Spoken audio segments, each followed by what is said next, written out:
page 2.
Chag Sameach. Chag Sameach. How wonderful it is. Hine Matov. How wonderful it is to be together on this joyous evening. Of course, Shavuot is one of our major festivals, but it is especially joyous on a night like tonight when we mark the confirmation of these awesome students who committed themselves to continuing their formal Jewish education through 10th grade. It is truly one of the great blessings of my rabbinate to teach the confirmation class, to get to know them even better as individuals and as a group, to study together, to laugh together, to wrestle together. It's a great privilege to share their lives in this intense way at this intense time in their lives. I feel a special connection to them and a special pride in them, individually and together.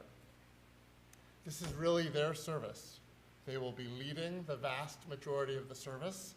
In a moment, David and I get to sit off to the side and enjoy as you do. They chose the ways that they would participate, the parts that they would lead. They also compiled the text of the service together. They chose English readings and reflections that represent their emotions, their feelings and thoughts about where they are now. A major element of the confirmation experience involves reflecting on their Jewish identity, what they appreciate, what they practice about being Jewish. As part of that reflection in class, we discussed a piece by the 20th century French Jewish writer Edmund Flegg. He articulated his identity through a series of statements that all begin with the phrase, "I am a Jew because." The students each wrote 5 of their own sentences, statements of their identity that began with that same phrase. I collected them and reorganized them thematically, and they're printed on the back cover of the booklet as a sort of class confirmation of their identity. I encourage you to take some time, either during a quiet moment in the service or afterwards, to explore these statements. Later on this evening, they will each be sharing longer talks about aspects of their Jewish identity and experience that are particularly meaningful to them. In order to help with following their leadership, I just want to clarify a bit about the English in the booklet. If you look at page 2, you'll see several different styles of English. Where you see all capital letters in boldface, as in the first line where it says Hine Matov Sanctuary, that is the title of a prayer. In the next line where it says in italics Hine Matov, that is transliteration of the facing Hebrew. Below that, in the smaller print, where it says how good and how pleasant, that's the translation of the Hebrew, which we will not read out loud in English or sing. Below that, in the larger font, where it says, O Lord, prepare me, that font indicates English that we do sing. Finally, farther down the page, at the bottom here, where it says, there was once, that font indicates English that we will be reading. I want to spend just that little bit of time explaining how the book is laid out to make it as clear as possible how everybody can participate in the service, because although the confirmation students are leading, we do hope that everybody will be able to join in as much as possible. So please do read with us, sing with us, stand and sit as you are able, and we'll share together in this wonderful celebration. So, without any further ado, we are ready to continue on page 2 with the lighting of the Shavuot candles.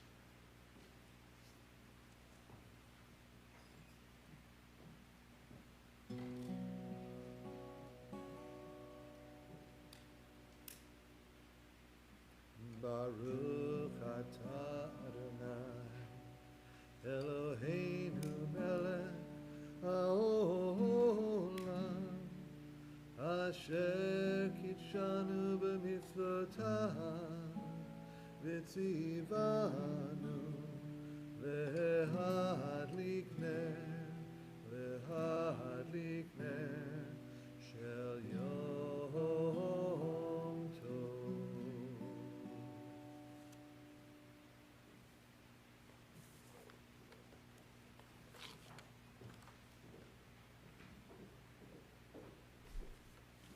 There was once an ignorant, impoverished peasant who entered the synagogue for worship. He listened to the scholars and sages intone their beautiful prayers to God. Since he too wished to express his love of God, he ascended the pulpit and stood before the holy ark.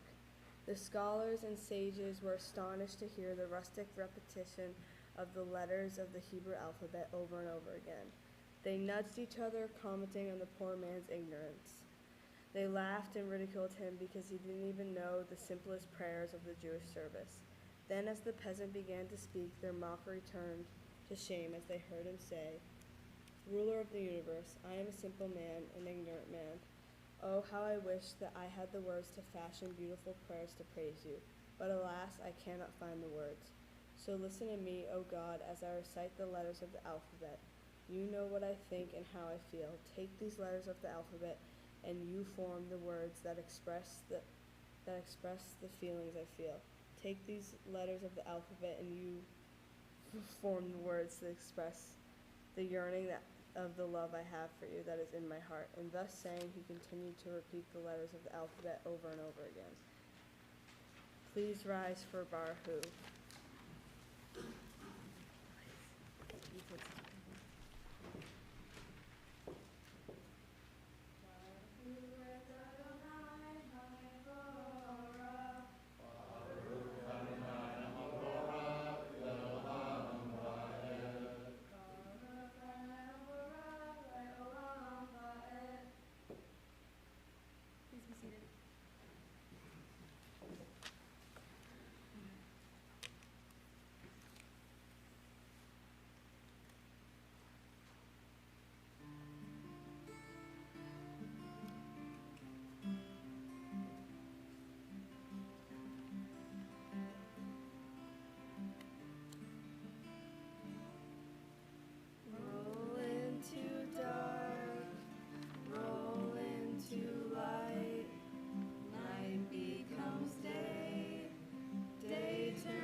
existence will remain meaningless for you if you do not penetrate into it with active love and if you do not in this way discover its meaning for yourself. Everything is waiting to be hallowed by you. It is waiting to be disclosed in its meaning and to be realized in it by you. For the sake of this, your beginning, God created the world. Meet the world with the fullness of your being, and you shall meet God. If you wish to believe, love. They who love bring God and the world together.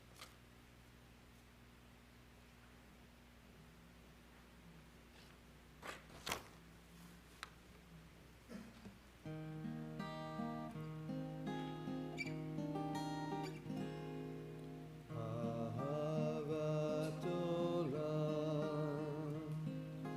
בית ישראל, עמך אהבת, עמך אהבת.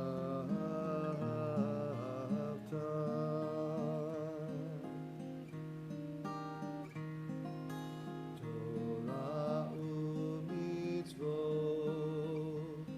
חוקים ומשפטים, אותנו לימדת, אותנו לימדת.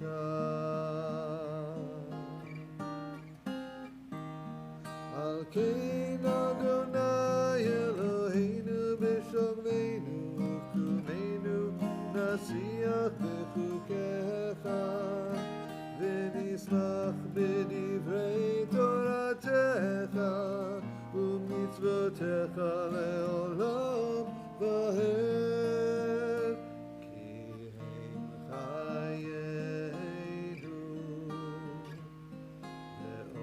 לאורך ימינו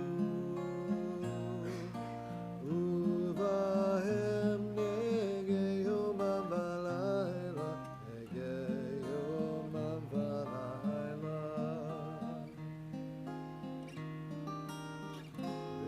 ואהבתך אל תסיר ממנו לעולמים.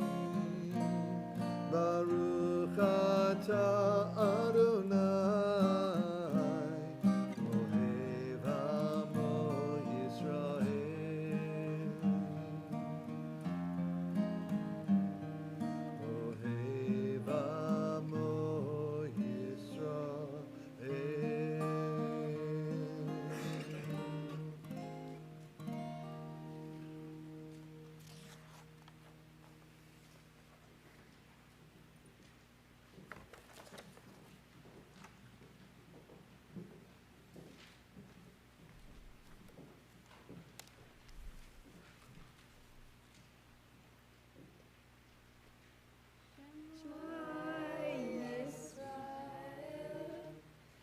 Adonai Eloheinu, Adonai Echad. Baruchim kivod malchuto leolam va'ed. Ve'ahavta et Adonai Elohecha bechol levavcha ubechol nafshecha ובכל מאודיך, וחיו הדברים האלה, אשר אנוכי מצווך היום על לבביך, ושיננתם לבניך, ודיברתם בם, בשבתך בביתך, ולכתך בדרך, ושורתך ובקומך, ושרתם להיות על ידיך, וחיו לטוטפות בין עיניך, וכתבתם על מזוזות ביתך ובשעריך. למען תזכרו ועשיתם את כל מצוותי, והייתם קדושים לאלוהיכם. אני אדוני אלוהיכם, אשר הוצאתי אתכם מארץ מצרים,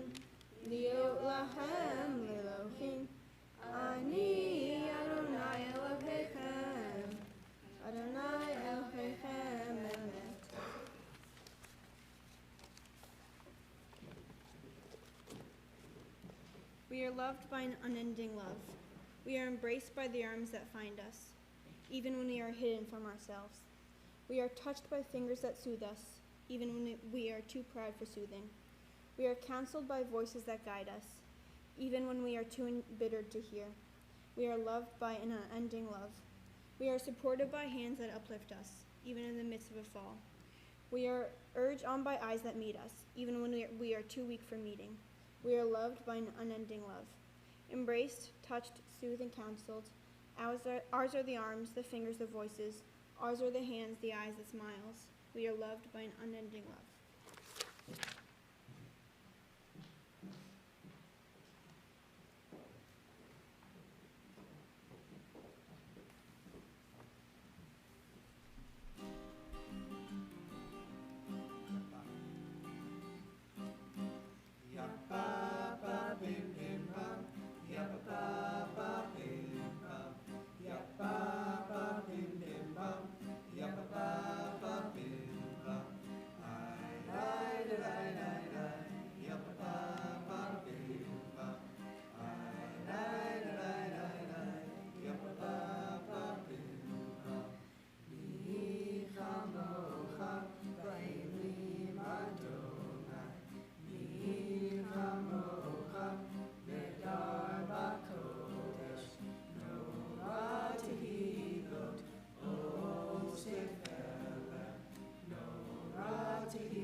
Hashkiveinu Adonai, Eloheinu Lishalom, V'hamidenu Malkeinu L'chaim.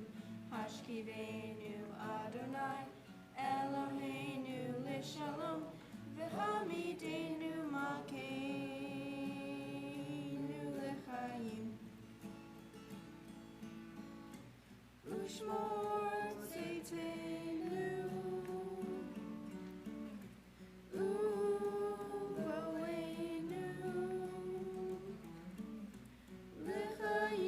Shalom, Me'ata v'ad olam.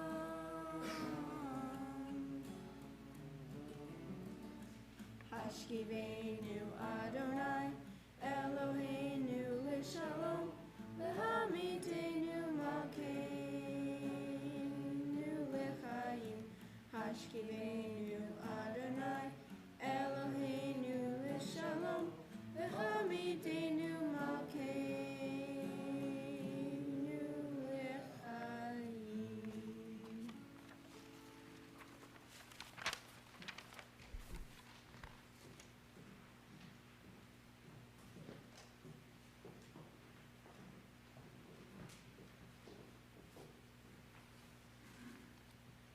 We cannot merely pray to you, O God, to end war, for we know that you have made the world in such a way that we must find our own path to peace within ourselves and with our neighbors.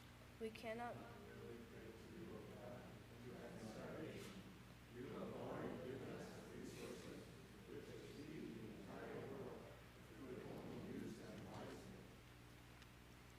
We cannot merely pray to you, O God, to end starvation, for you have already given us the resources which to feed the entire world if we would only use them wisely. We cannot merely pray to you, O God, to root out prejudice, for you have already given us eyes with which to see the good in all, if we would only use them rightly. Merely pray to you, O God, and despair.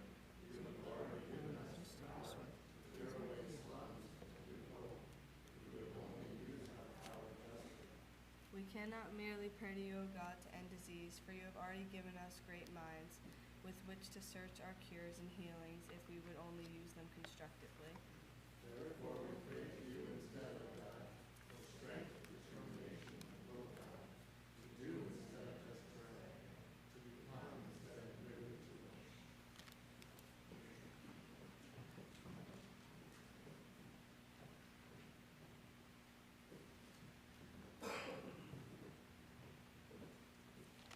Please rise for the Amidah on page 7.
We will now continue for a few moments for private prayer through the middle of page 9 or in our hearts.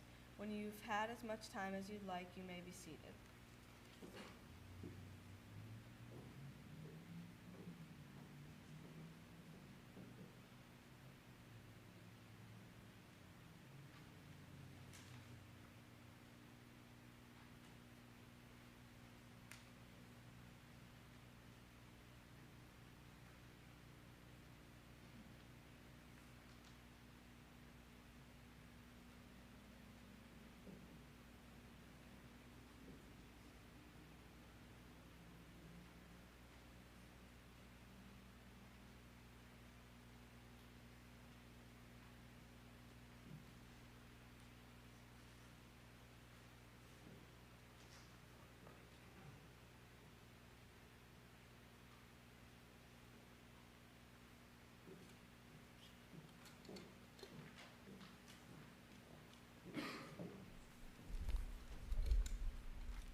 be a blessing. You shall be a blessing. Let me love. Let me love, and I shall make your name great. Let and all shall praise your name. Let to the place that I will show you. Nisimchat Hayim, Nisimchat Hayim, Nisimchat Hayim, Lechira.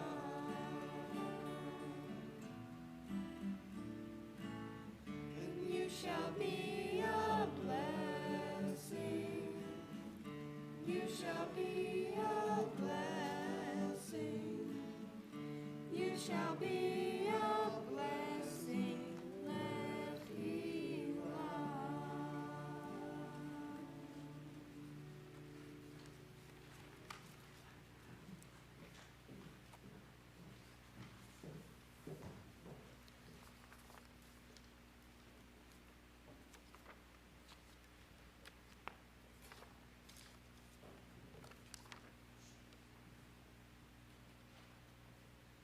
The connections I have fostered with my friends and family through Jewish traditions are fundamental to my Jewish identity.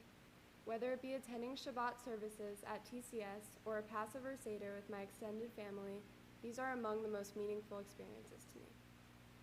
Some of my fondest childhood memories were made at my grandparents' old house in New Jersey.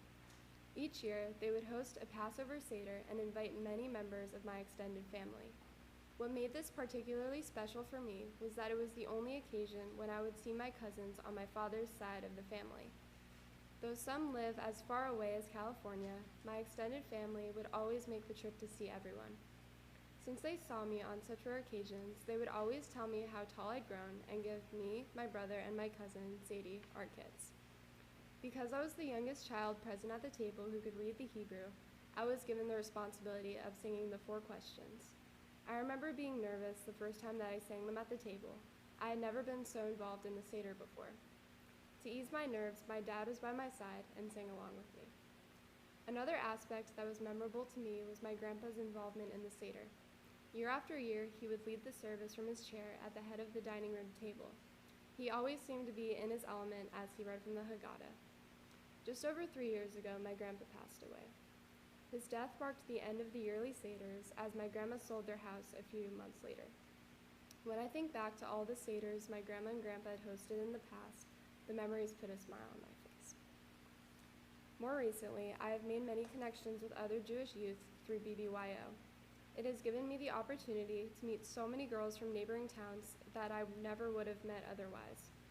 So far through BBYO, I have helped make cards for sick children at Boston Children's Hospital, as well as make meals for people in need. I found that doing these charitable works can be personally gratifying and help me foster connections with other Jewish teens. Other bonding experiences I have had with my regional chapter include going apple picking at C.N. Smith Farms and attending a Thanksgiving dinner hosted by one of our members. Although the bonding experiences were not focused around charity, I felt an overwhelming sense of belonging that came with making new friends who shared the Jewish faith with me. I am very grateful to have discovered BBYO, and I look forward to the future events that our chapter will host. The experience that was most influential in shaping my Jewish identity was becoming bat mitzvah. It is especially impactful to me because of its being a tradition on my dad's side of the family. The process of learning my Torah portion exposed me to biblical text and allowed me to consider its relevance in today's society. It further emphasized the importance of treating others with care and compassion. It also inspired me to continue my Jewish studies into confirmation class. During the preparation for my bar mitzvah service, I built a strong connection with Marcy, my tutor, and enjoyed her guidance through the prayers of my ceremony. My service itself introduced my friends and non-Jewish family members to a traditional Jewish coming-of-age celebration. To have shared such an impressive milestone with people that are so important to me made it all the more memorable. Finally, the perm spiel that I participated in about 2 months ago also helped me make connections with other kids and adults at TCS. The characters were dressed as they are in Beauty and the Beast, but they played the roles of characters from the perm story. I had a great time learning the modified Beauty and the Beast songs that were made suitable for perm, as well as dressing in a clock costume to play the role of Cogsworth. The congregation found the play to be hilarious, and it was gratifying to see their enjoyment of our light-hearted perm rendition. I will definitely engage in more TCS plays in the future. Altogether, there are many ways that I've bonded with the people who are in my life today. The said experiences have shaped my Jewish identity and helped build in me a strong sense of community and friendship within the congregation and beyond.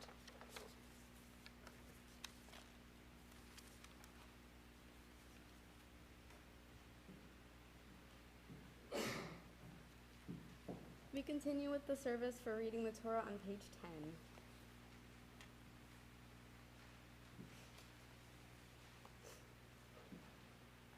We will not seek to escape responsibility for our own selves. We will not fault parents, siblings, or childhood traumas for the weakness we display, nor will we blame society, the economy, or our institutions for their failure to make us perfect. Judaism teaches us that we are free, not free to do anything we want, for we have obligations to others, nor free to be anyone we wish, for we are influenced by others, but free to choose, 12 times a day, how we shall react to life's challenges, and in this small way, to mold ourselves to become better than we are. On this day, we need to accept responsibility for our own selves. We cannot be perfect, continuously happy and successful, always attractive, popular, and healthy. We only seek to be better, to be a little kinder, braver, and more patient, to do a few more mitzvot, to share a few more simchas, to be at one with ourselves, our values, and our dreams, as well as being at one with our people, our traditions, and God.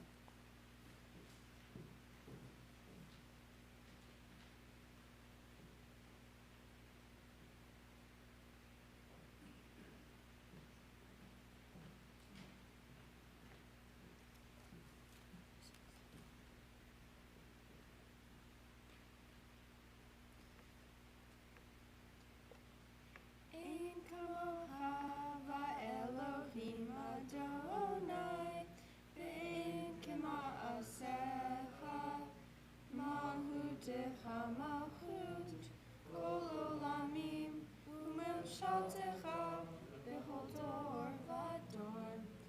Adonai melech, Adonai malach, Adonai yimlach le'olam va'ed.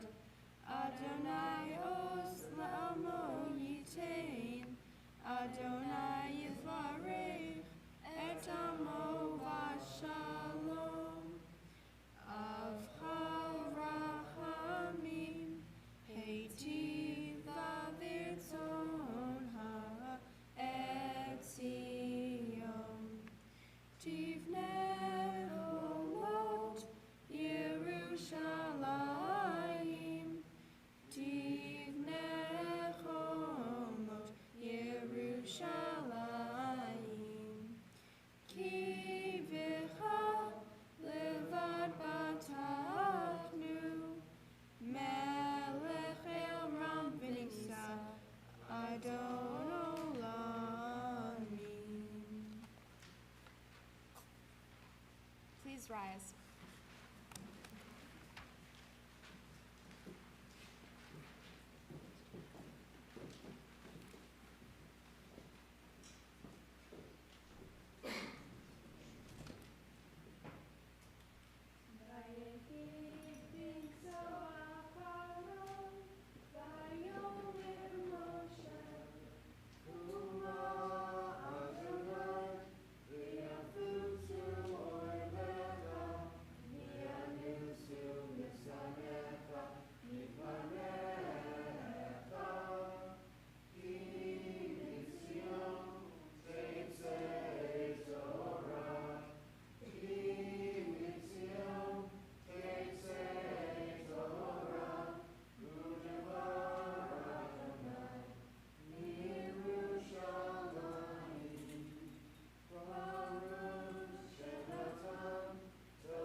repeat after Danielle.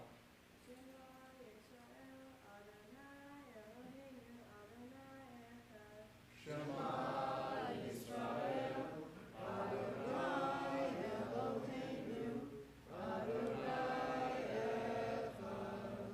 Echad Eloheinu gadol, Adonai kadosh Shema.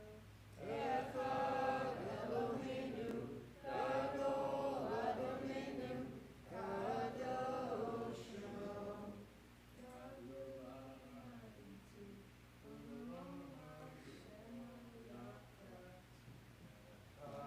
Adonai Hagidula, V'Hagivura, V'Hatiferet, V'Ha'eta, V'Ha'od, Ki Chol B'Shamayim U'Ba'aretz,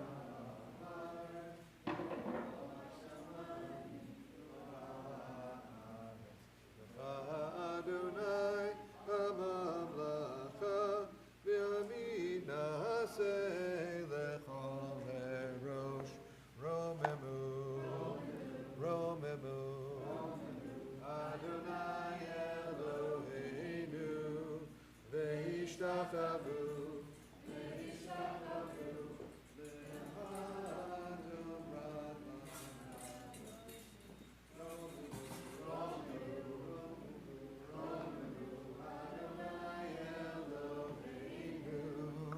Ve'ishtachavu, Ve'ishtachavu, Lehar Kodsho, Hikadosh Adonai Eloheinu.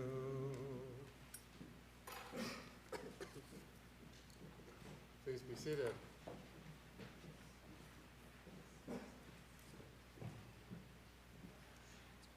As you know, confirmation usually takes place on the holiday of Shavuot.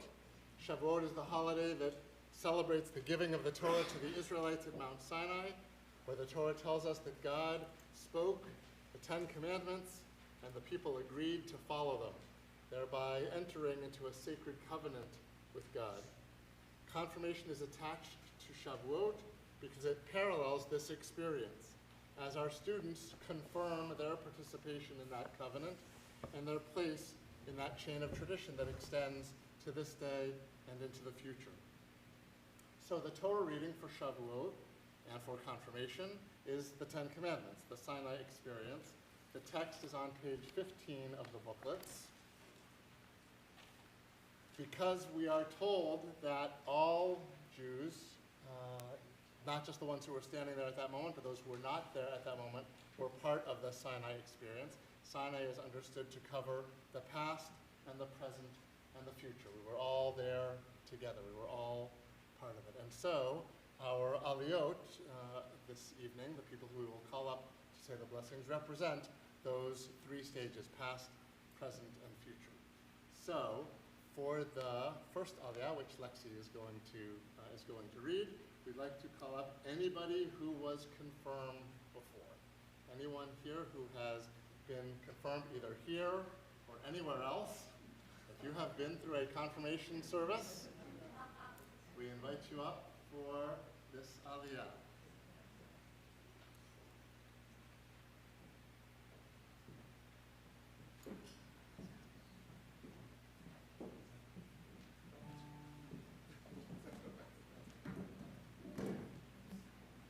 Keep coming all the way.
asher hoteticha me'eretz Mitzrayim מבית עבדים. לא יהיה לך אלוהים אחרים על פניי. לא תעשה לך פסל בכל תמונה אשר בשמיים ממעל ואשר בארץ מתחת ואשר במים מתחת לארץ. לא תשתחווה להם ולא תעבדם כי אנוכי אדוני אלוהיך אלקנה פוקד עוון אבות על בנים על שלישים ועל רבעים לשונאי ועושה חסד לאלפים לאוהבי ולשומרי מצוותי. אמן.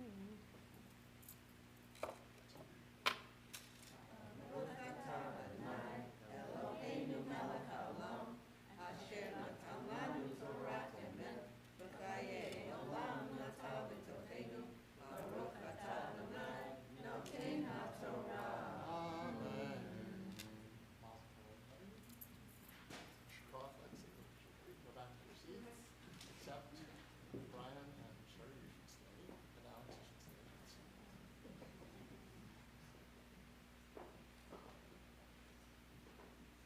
For our second aliyah representing the present, we want to call up the parents of the confirmation class who are responsible for this present, for the present of our class of being here together.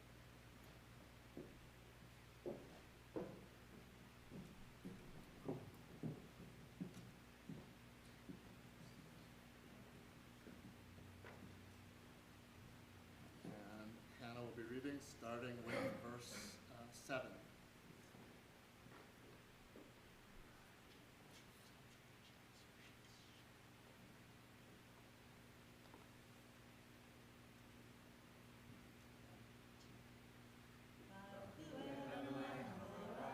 Baruch Adonai Haborach Le'olam Va'ed.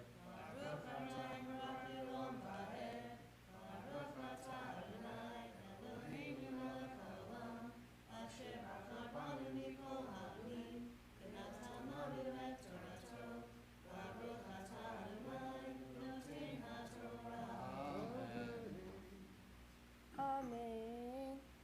Lo tisa et shem Adonai Elohecha lashav ki lo yenakeh Adonai et asher yisa et shemo lashav zachor et yom hashabbat lekadsho sheshet yamim tavod ועשית כל מלאכתך ביום השביעי שבת לאדוני אלוהיך לא תעשה כל מלאכה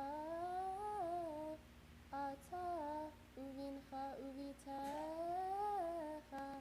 עבדך ובמתך ובהמתך בגרך אשר בשעריך כי ששת ימים עשה אדוני את השמיים ואת הארץ את הים ואת כל אשר בם וינח ביום השביעי על כן ברך אדוני את יום השבת ויקדשהו.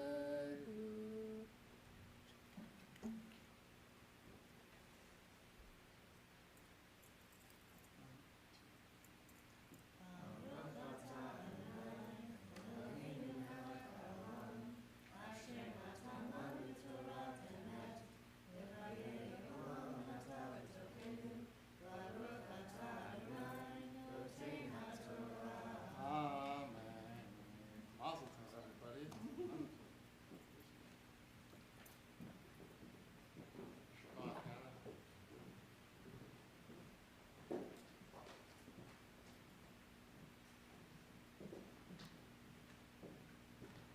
hope that as wonderful as tonight is and as joyous as their life has been to this point, we hope that their future will include many more ways of confirming their Jewish identity, including someday active participation in a congregation of their own choosing, hopefully back here, but if not here, somewhere else.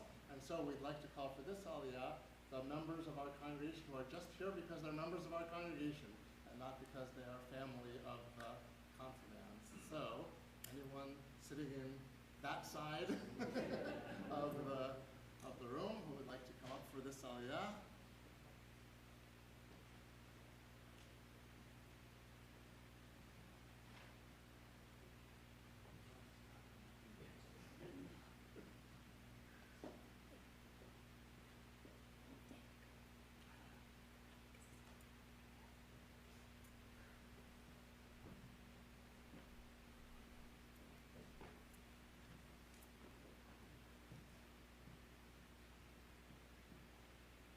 And this aliyah begins with verse 12.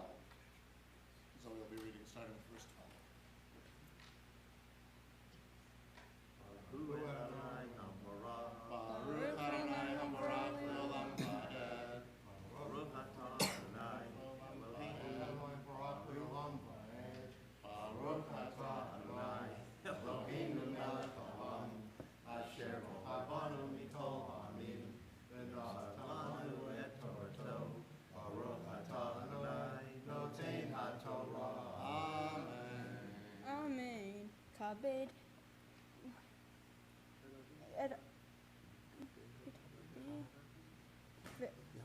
כבד את אביך ואת אמך למען ירחון ימיך על האדמה אשר אדוני אלוהיך נותן לך לא תרצח לא תנאף לא תגנוב לא תענה ברעך עת שקר לא תחמוד בעת רעך לא תחמוד אשר רעך ועבדו ואמתו ושורו וחמורו וכל אשר לרעך.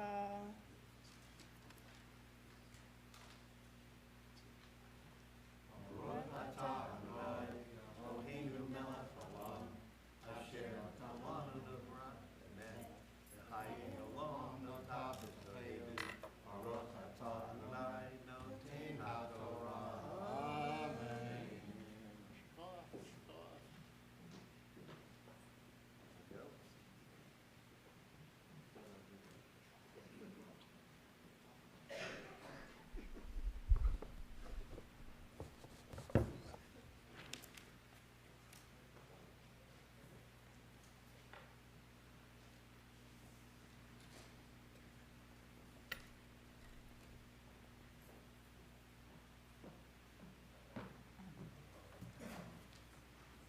Page 16. Our world is imprisoned by pain, misery, and utter confusion. But still, we know life is sacred. We pray for healing and to heal others. Let us not focus on what we cannot do, but on what we can do. Let us give thanks for what still works, and let us hope for what does not work.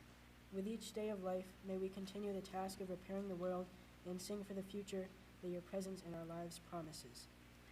It is customary, while the Torah is out, to offer a prayer on behalf of those in our community who are ill and in need of healing, whether physically, spiritually, or emotionally. Tonight, our congregational family thinks particularly of Phyllis Burke, Arthur Campbell, Phyllis Dillon, Jane Dunlap, Harriet Flashenberg, Valerie Frank, Jennifer Galvin, Jonathan Gardner, David Glazer, Robert Gordon, Mike Cammons, Cheryl Lee, Nancy Lewis, Nancy Mayer, Jonathan Panasuk, Mark Panasuk, Saul Payne, Walter Petrush, Gail Rosenberg, Michael Schreiber, Tal Schechter, Cindy Sherman, Elaine Schwartz, Yomina Bat David HaKohen Visara, Esther Bat Chaim Vigoldi, Peggy Bat Shlomo Nisan Halevi. If there is someone for whom you are particularly concerned tonight, we invite you to say that person's name aloud at this time.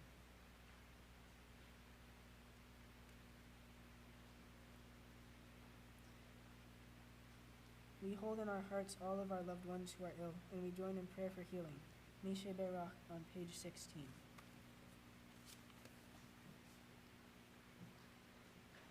Mishe Berach Avoteinu Mekor HaBracha Limoteinu.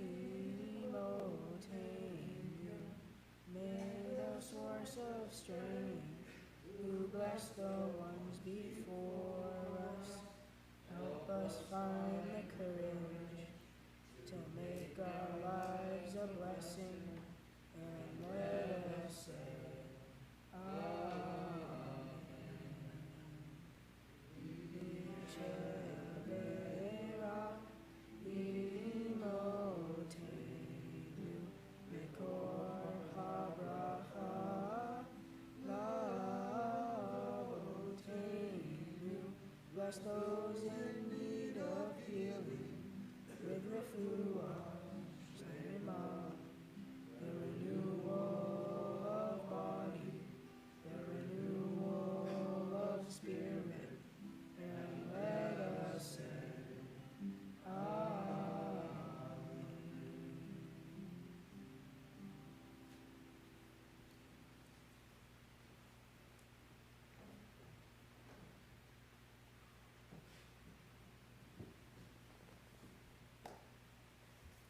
Please rise.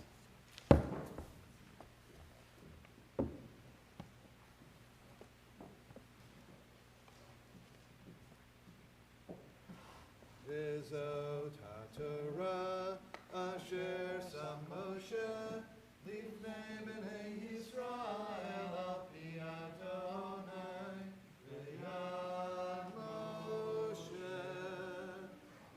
Torah, Torah, Torah, Torah, Torah, Torah, Torah, Tzivah Lanu Moshe. Torah, Torah, Torah, Torah, Torah, Torah, Torah, Tzivah Lanu Moshe. Torah, Torah, Torah, Torah, Torah, Tzivah Lanu Moshe. Torah, Torah, Torah, Torah, Torah, Tzivah Lanu Moshe. Morasha Kehilat Yaakov, Morasha Kehilat Yaakov, Morasha Kehilat Yaakov, Torah Tzivah Lanu Moshe.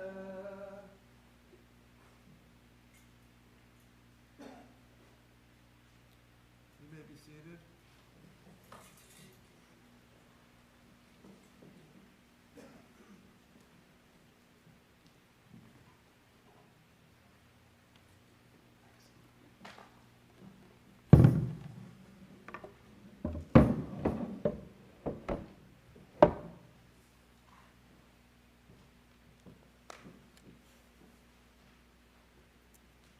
I believe that, for Jews, our culture, ethics, and values contribute greatly to our success.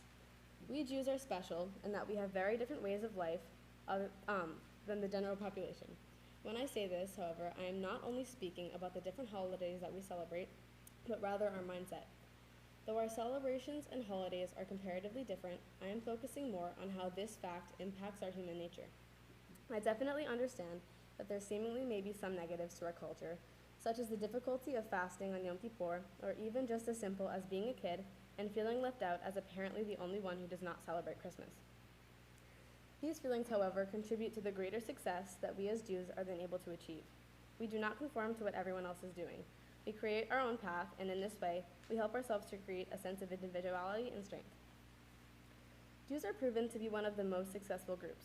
I genuinely believe that this derives from how Judaism does not allow for us to take the easy way out of situations. A great example of this is exactly what I am doing right now. In order to be confirmed, I obviously had to attend a series of classes throughout the years, but not only that. I had to create a presentation that I displayed to my class, learn an aliyah, as well as write and deliver the speech to the congregation. While Judaism in this temple could have only had the requirement of showing up to the final confirmation service, shaking someone's hand and sitting right back down, we don't. From one perspective, this is extremely frustrating because it may seem like a large waste of time. On the opposite end of the argument, however, This is very beneficial for the students in the long run. The amount of work and dedication assigned to us in order to be confirmed has shaped the hardworking and success-driven people that we are and will continue to become. This also goes to show that Judaism is not superficial, and it is not only about going through the motions, but rather taking advantage of all that Judaism has to offer us. I would bet that almost everyone in this room has experienced the feeling that being a Jew has made life difficult at times.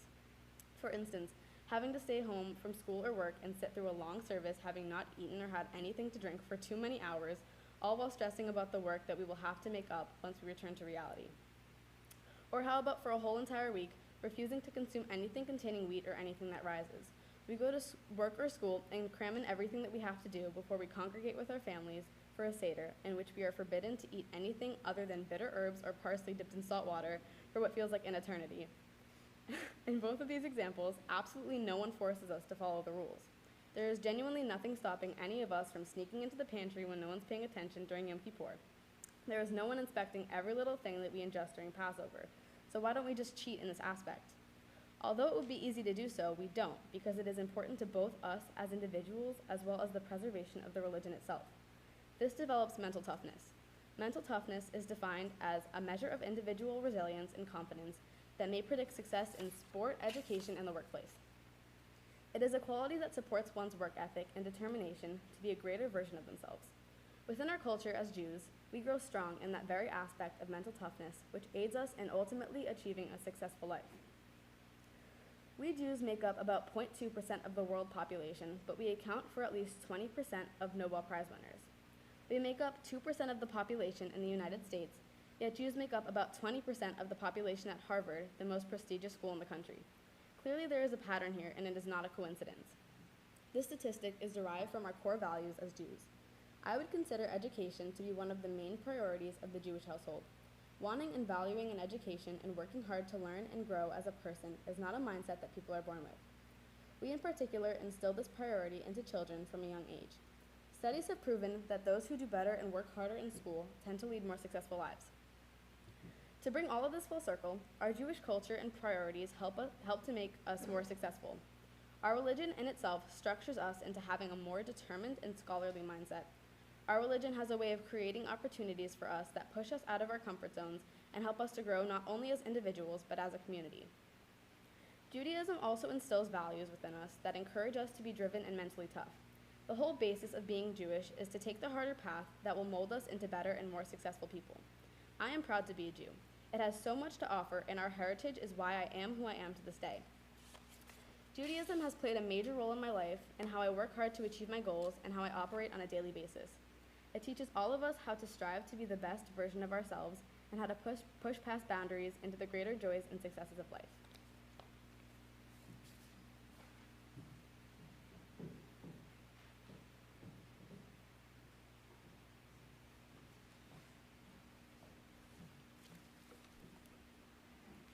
The Tanakh, the Jewish Bible, includes 5 scrolls.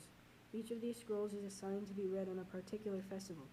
For Shavuot, the reading comes from the scroll of Ruth. This scroll tells the story of an Israelite woman named Naomi, who had 2 sons.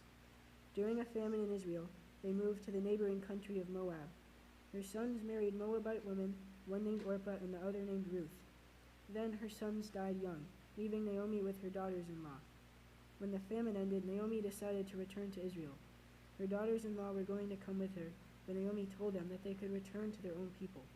In the section that I will be reading, Orpah left, but Ruth refused to go.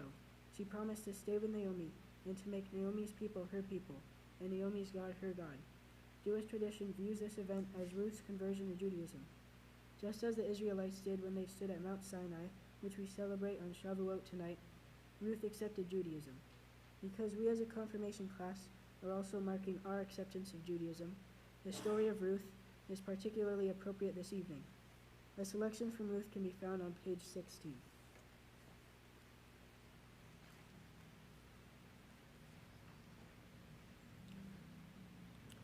Vatisena kolan vativkena od, vatishak orpa lachamota, verut davkaba, vatomer hine shava, yivintech el ama, be'el Elohecha, shuvi acharei yivintech. Vatomer Rut al tifge'i bitvi, ve'ozvech lashuv, ve'aharayich. Ki el asher tilhi elech, uva asher talini alin, amech ami, ve'elochayich Elochai. Va'asher tamuti amut, v'sham ekaver, ko ya'aseh Adonai, li v'cho yosif, ki hamavet yafrid, ve'ni uvenech.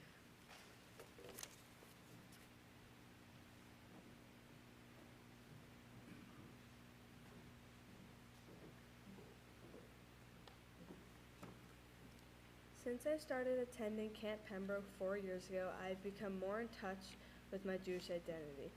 While at camp, it was clear that although people had different interests and hobbies, we were all connected through our Jewish identity. We were all there for the same reasons. We were in it together. The sense of community and religious importance at camp helped me not only discover my core religious values, but also that being religious is a choice and a privilege.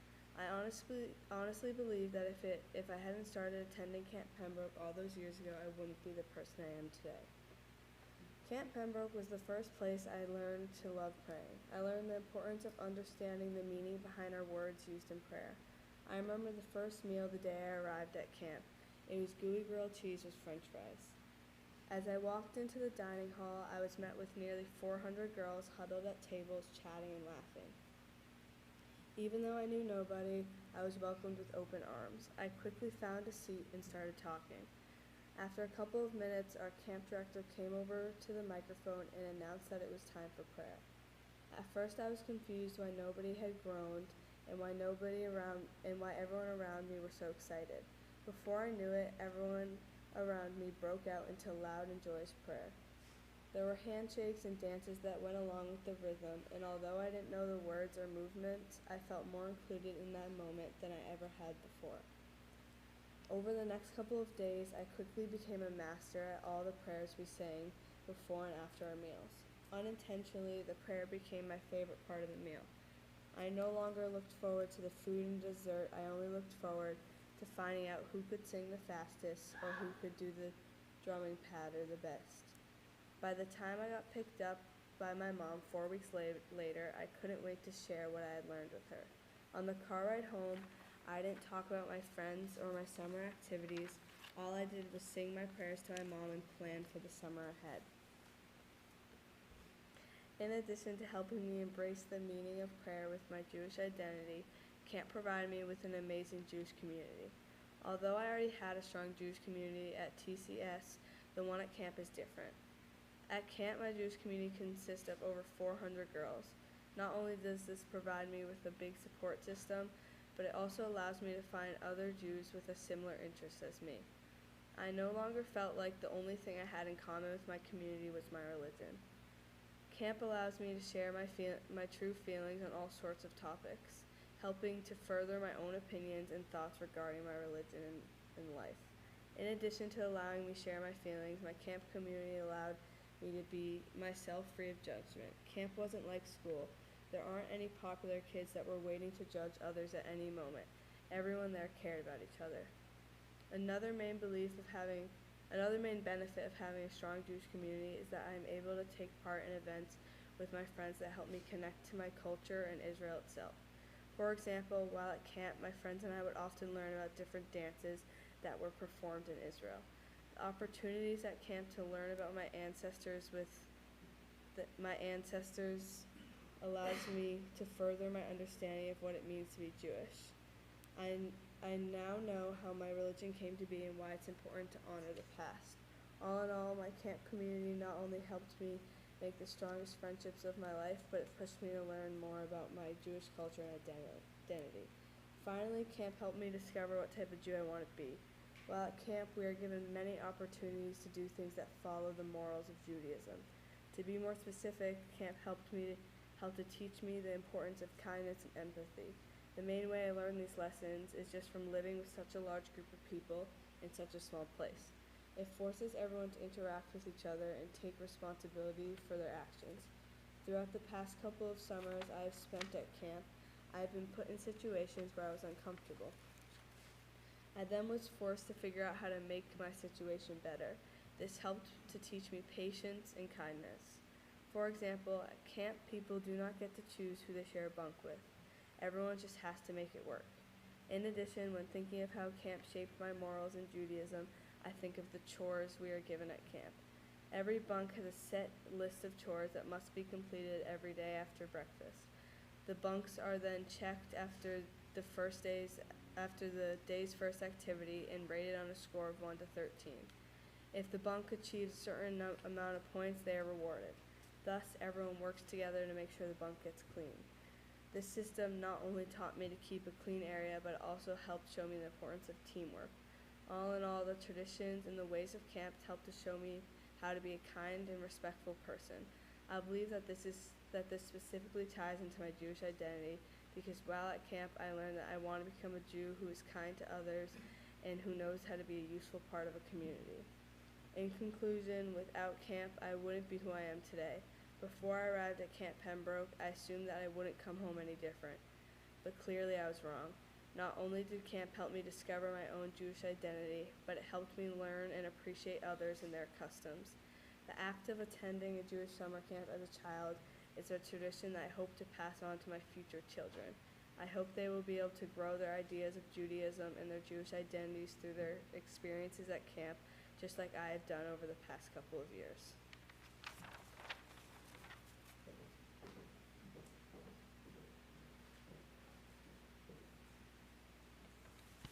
Thank you, Danielle.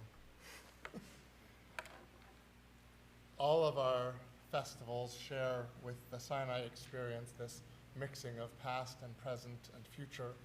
That's one of the reasons that these festival services, in addition to the main part of the service and the Torah service, also include a Yizkor service, a memorial service, as we remember those who once walked with us, who now live in our memories and in our hearts. Their presence remains with us even now. We continue with Yizkor on page 17.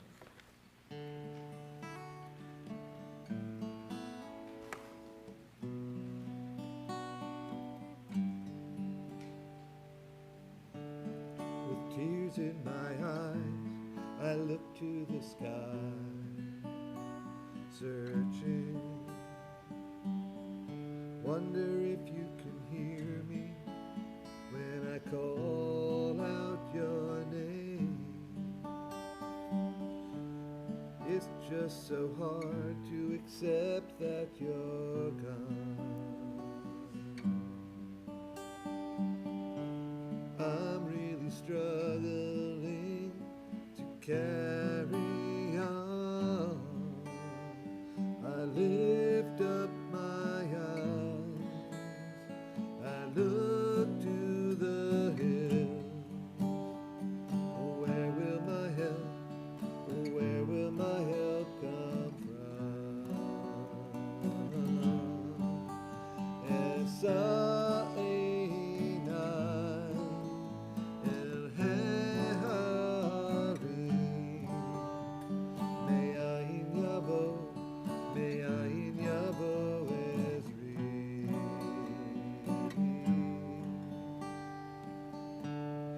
scared and confused, don't know where to turn.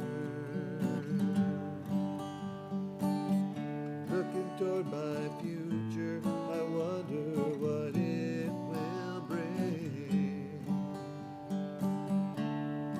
There are so many things we were supposed to do. How will I get through?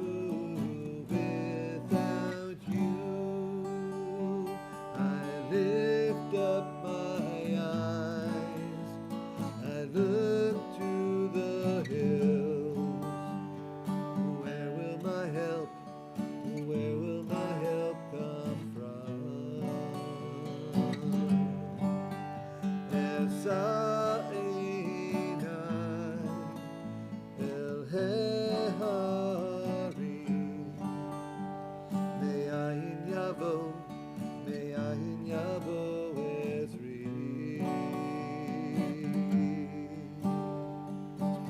You're everything I see, not just a memory.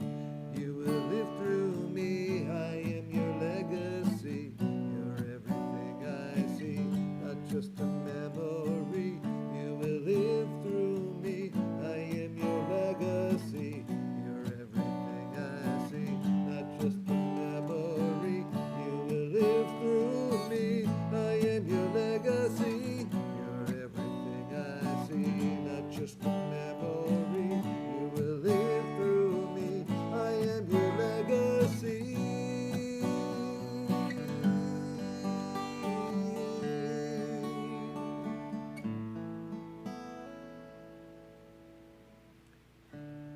My love will go on, even though you are gone.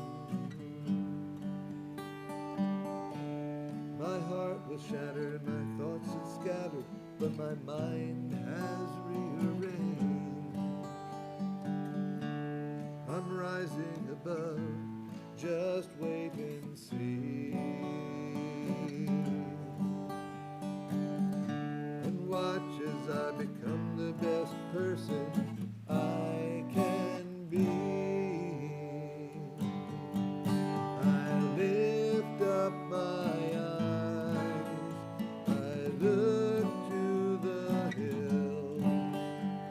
My help will come, my help will come from God.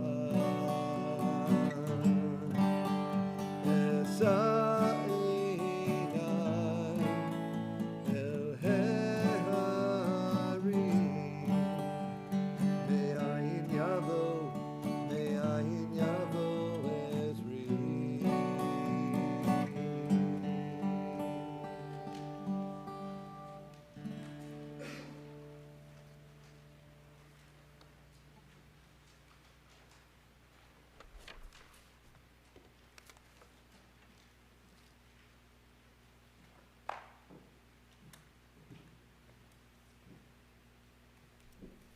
We remember the ones we have loved who are no more. We love them, we think of them, we remember them. There are tears in our remembering, and there are smiles. We remember the good as though it were yesterday, and the bad has been softened by the passing seasons. Good and bad alike, laughter and tears alike, are ours. Remembering is a gift of love passing back and forth among yesterdays, among those that were and those that are, those we walk with now and yesterday's fellow pilgrims, for whose journey we are glad. We continue together with Psalm 23. A song of David, Adonai, you are my shepherd, I shall not want. You make me lie down in green pastures, you lead me beside still waters. You restore my soul. You lead me in right paths for the sake of your name. Even when I walk in the valley of your shadow of death, I shall fear no evil, for you are with me. Your rod and your staff, they comfort me. You have set a table before me in the presence of my enemies. You have anointed my head with oil, my cup overflows. Surely goodness and mercy shall follow me all the days of my life, and I shall dwell in the house of Adonai forever.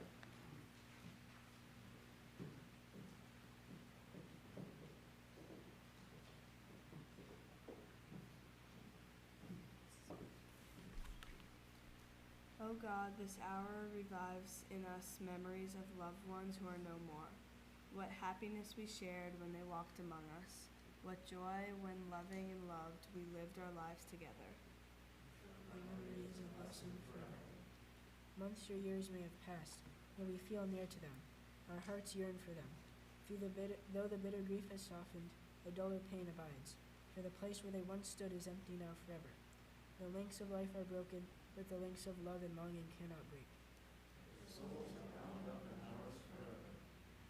We see them now with the eye of a memory, their faults forgiven, their virtues grown larger.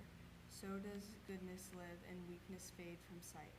We remember them with gratitude and bless their names. Your memory is a blessing forever. And we remember as well the men and women who but yesterday were part of our congregation and community. To all who cared for us and labored for the well-being of our people and of humanity, we pay tribute. May we prove worthy of carrying on the tradition of our people and our faith, for now the task is ours. We think too of the whole household of Israel and its martyrs. The tragedy of our own age is still a fresh wound within us, and we recall how often in ages past our people walked through the flames of the furnace. Merciful God, let the memory never fade of the faithful and upright of our people who have given their lives to hallow your name. Even in death they continue to speak to us of faith and courage. They rest in nameless graves, but their deeds endure, and their sacrifices will not be forgotten. Their souls are bound up in the bond of eternal life. No evil shall touch them, they are at peace. We will remember and never forget them.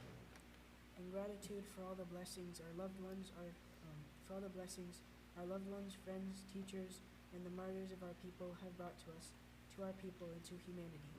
We dedicate ourselves anew to the sacred faith for which they lived and died, and to the tasks they have bequeathed to us. Let them be remembered for blessing of God, together with the righteous of all people. And let us say, Amen. We continue with a few moments of private remembrance on page 20.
In the rising of the sun and in its going down,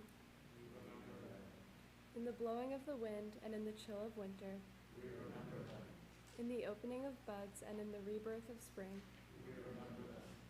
in the blueness of the sky and in the warmth of summer, in the rustling of leaves and in the beauty of autumn, in the beginning of the year and when it ends, when we are weary and in need of strength, when we are at our lost and sick at heart, when we have joys we yearn to share.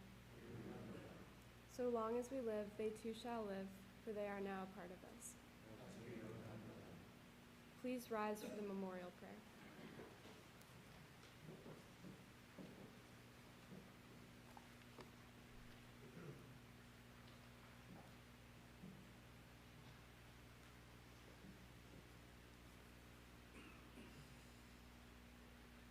Hail, Malei Rachamim, Shochein Bamromim, Amtzei Menucha Nechona, Tachat Kanfei Hashchina, Im Kedoshim Utehorim, Gezohar Arakia Mazirim En Nishmot Yakireinu Shehalchu Leolamam Baal Rachamim Yastirei B'seiter Kenafav Leolamim Vitzror Mitzror HaChaim En Nishmatam Adonai Hu Nachalatam V'yanuchu B'shalom Al Mishkavam V'nomar Amen.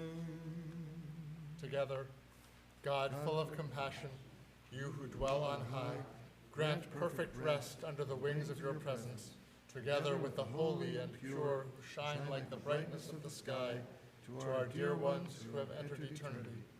Source of mercy, shelter them forever in the shadow of your wings, and that their souls be bound up in the bond of eternal life.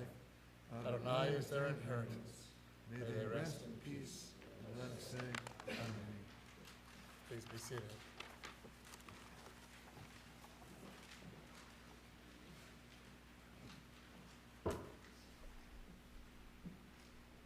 The Jewish people, now and always, have had a strong and unique sense of community. At some points in our history, that was all we had. It is no secret that the past of the Jewish people was not an easy or particularly peaceful one, with our ancestors being attacked, persecuted, and even murdered by many strong empires of their respective times.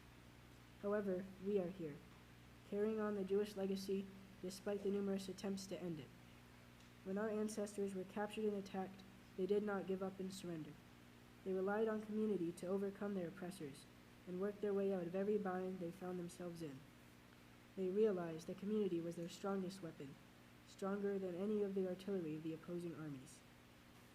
This lesson of the power and importance of community proved true for me again recently, during the pandemic that left us separated and alone. When we look around here in this temple, I'm sure that we see friends and family and people who, during the tough and painful parts of our lives, have always had our backs and never gave up on us. Now, for most of us, we have always been surrounded by this constant support and love, and I think it is fair to say that a lot of us take it for granted. I admit, I too have occasionally thought of the cozy and supportive warmth of community as a common, standard feeling that holds no extraordinary traits. However, sometimes it takes an especially strong and powerful display of community to remind us of how vital it is to all of our lives. One of these such occurrences took place a few years ago, on the day of my bar mitzvah service. Not the planned day of my bar mitzvah service, near the end of March in 2020, but the slightly delayed day of my bar mitzvah service, which took place over Zoom due to health and safety precautions. Now, some people might be wondering how a Zoom meeting, an event where people aren't even physically present, can display a great sense of community. Well, that's exactly what made it so special. Over Zoom, it would have been so easy for people to not join or to have their camera off and leave halfway through, but people didn't.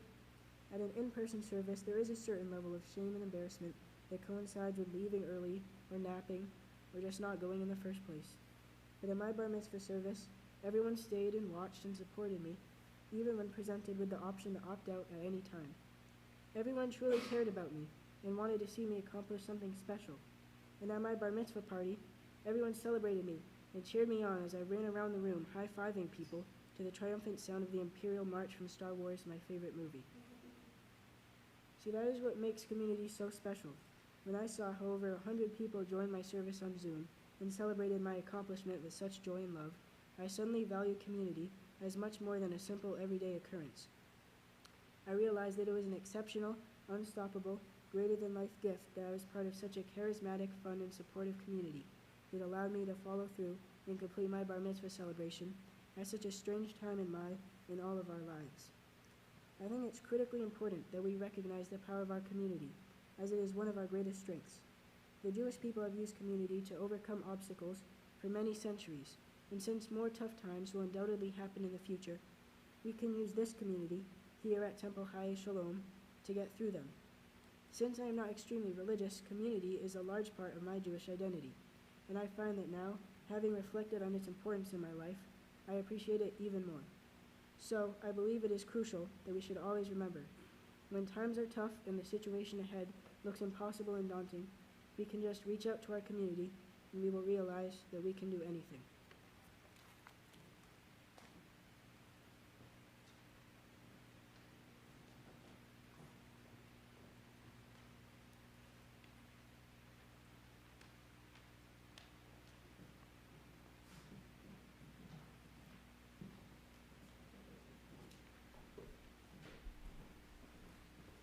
Please rise as we return the Torah to the ark.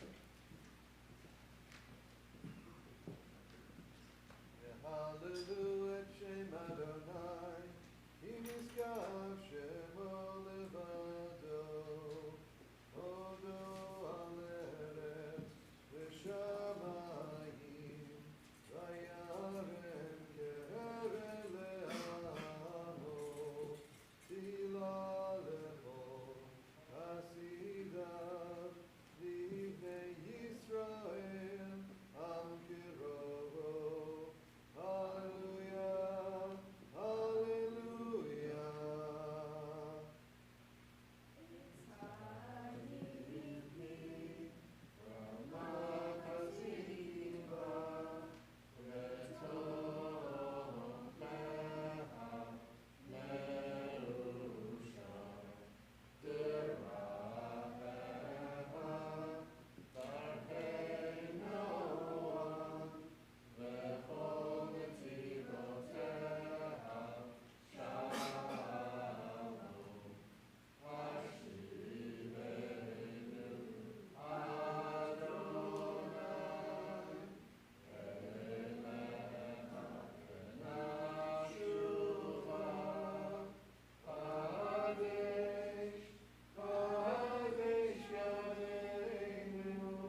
have been a student at TCS since I was in preschool.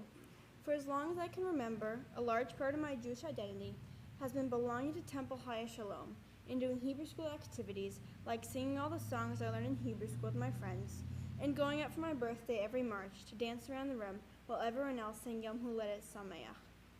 TCS has had a huge impact on my Jewish identity, but even more so has my family.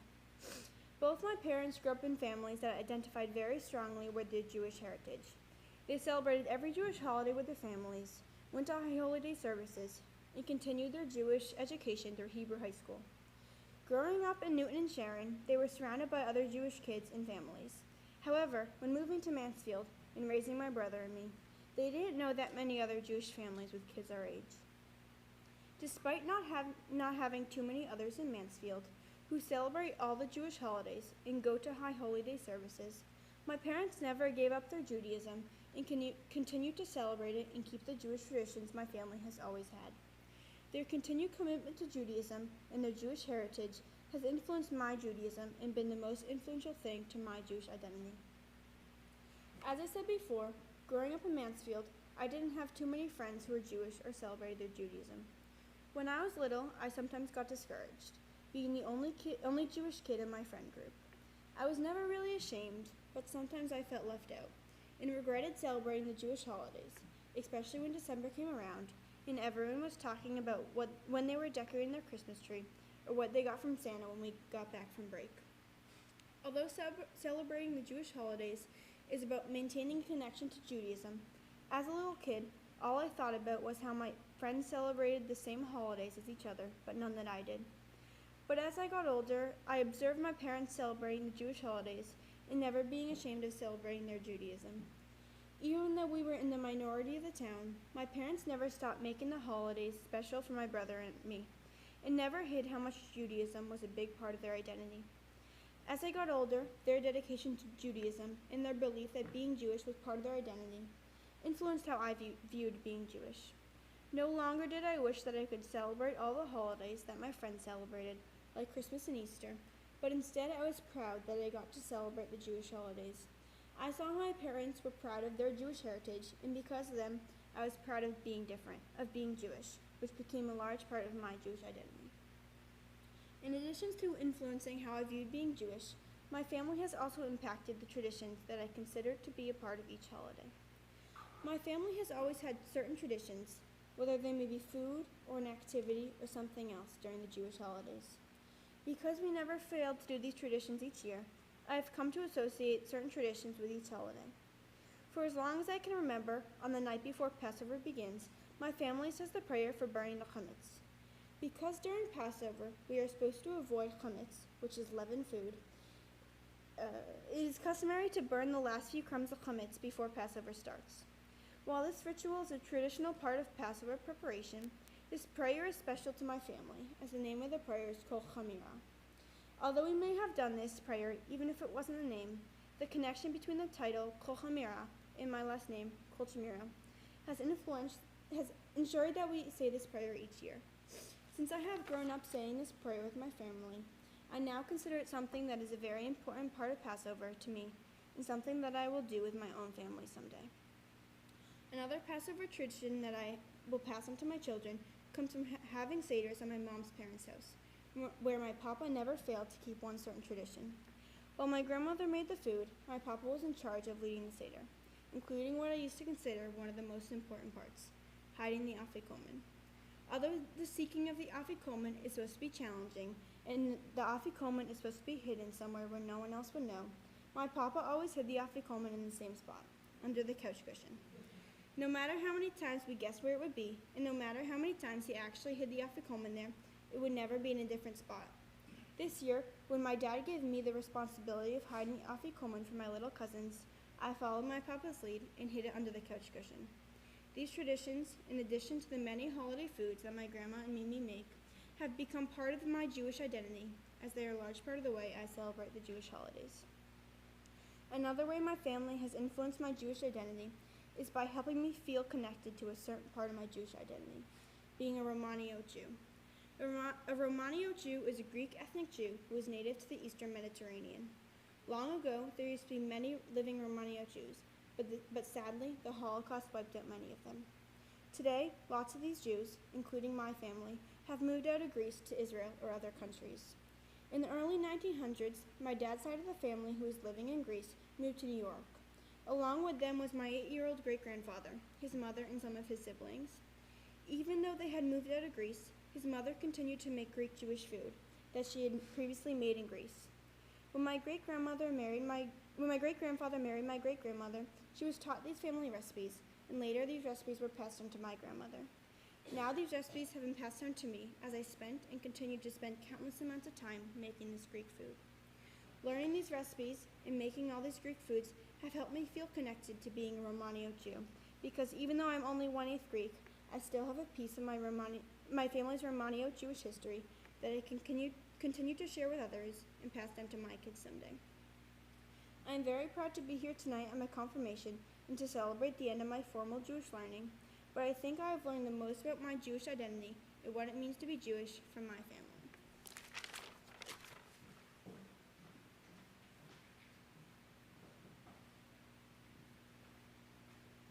You see why I love studying with this class all year. Lexi and Danielle and Zoe and Hannah and David. What a crew.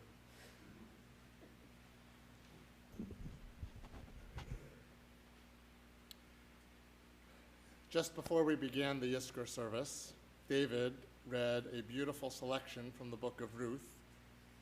Although born and raised as a Moabite, Ruth declared to Naomi, Amech ami ve'Elohayich Elohai. Your people shall be my people, and your God, my God. With these powerful and poignant words, Ruth joined herself to the Jewish people, choosing to become Jewish. Jewish tradition regards her as the first convert to Judaism.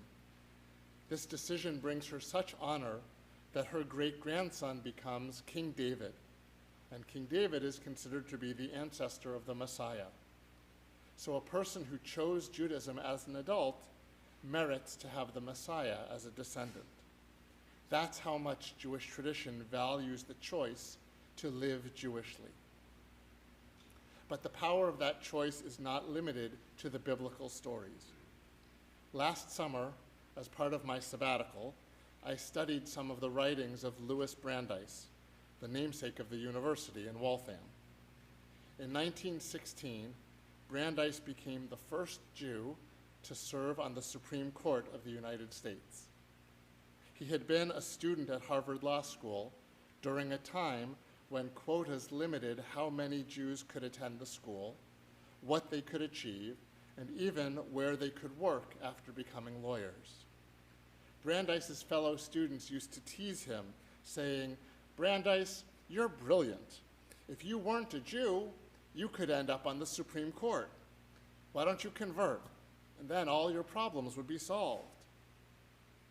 Well, as it turns out, Brandeis was so brilliant that despite his being Jewish, the school accepted him into an exclusive honor society. During his induction ceremony, Brandeis made a speech. And in front of that whole crowd, he said, I am sorry I was born a Jew. The crowd applauded loudly and enthusiastically. But when they quieted down, Brandeis went on. I'm sorry I was born a Jew, but only because I wish I had the privilege of choosing Judaism on my own. After a moment of stunned silence, the audience began to applaud once more, this time rising to their feet and giving him a standing ovation out of respect for the dedication and conviction of his choice. I tell this story tonight because, like Brandeis, you all have been raised as Jews. You did not have a say in the matter. Your parents made that decision for you. And your presence here tonight testifies to how good a decision that was. So I applaud your parents for the support they have given you and the arrangements they have had to make to enable you to be here. I applaud the commitment and devotion that you have shown so far. I share in the pride that everyone gathered here feels in you, and the pride I hope you feel in yourselves. And yet, like Brandeis, you do have a say in the question of what Judaism will mean to you after this evening. Although I hope you never know the blatant anti-Semitism that confronted him and challenged his commitment. Like him, you have a world of choices laid out for you.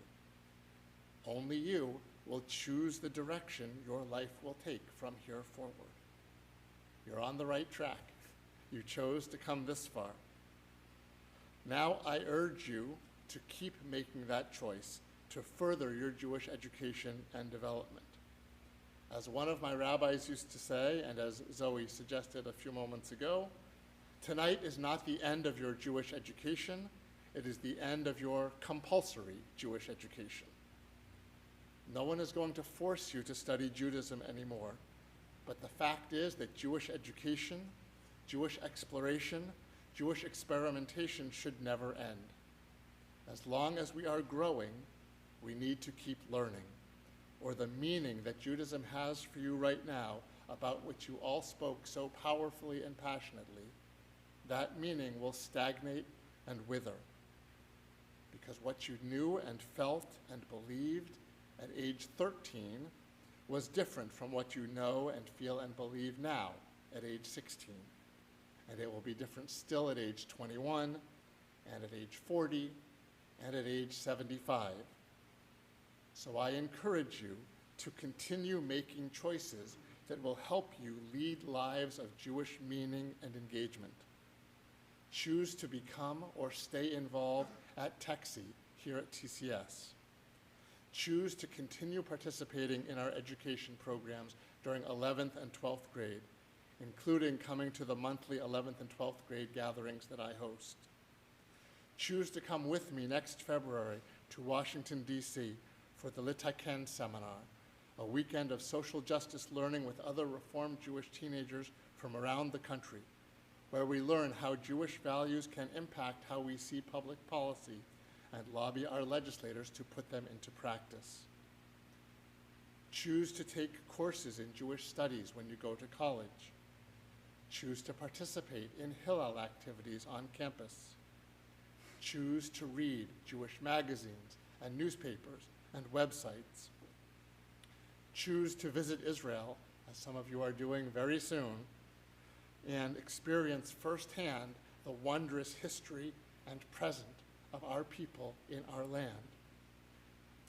Choose to join a congregation or to return here to TCS and to take advantage of the myriad educational and cultural opportunities that all synagogues offer. Choose to build your own Jewish family. In short, choose to keep Judaism a vital, central framework of your lives. All of us gathered here tonight hope that you will, for that will be the fulfillment of the promise you show that brings us all such pride at this moment. Will you continue to make your people our people and your God our God? Just as Brandeis confirmed his inherited Jewish identity, tonight you have confirmed the choice your parents made for you. But from now on, that choice is yours. With the hope and the faith that you will make good choices, with gratitude for the privilege of having taught you this year, and with real affection for each of you, it's my honor to ask for you the blessing that comes from our tradition. Yivarechecha Adonai v'yishmerecha. May God bless you and keep you. Ya'er Adonai panav elecha v'chuneka. May the light of God's presence shine upon you and within you, and may God be good to you. Yisa Adonai panav elecha v'yasem lecha shalom. May God always show you favor and grant you a life of joy and happiness, a life of health and fulfillment and meaning, and above all, a life of peace. And we say, Amen. It is a TCS tradition. There is a particular blessing that we say for the confirmation class and that the confirmation class echoes. And I didn't tell you this. This is a little bit of a surprise for you, maybe, I hope. We do it under the class chuppah that they, those of them who were here in second grade, put their handprints on to create. So I would like to ask for 4 volunteers from the congregation. Actually, I was thinking it would be nice, since we honored so many different groups who were here tonight already, but we didn't honor the grandparents of the confirmands. So if grandparents would like to hold up the chuppah, that would be lovely. If not, 4 other people can come join in here.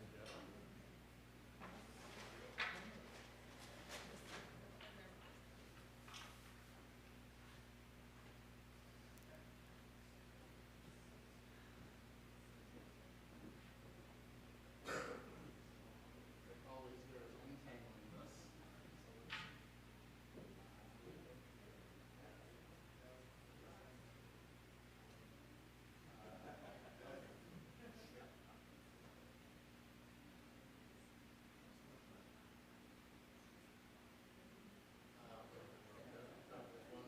This one has to go over here. But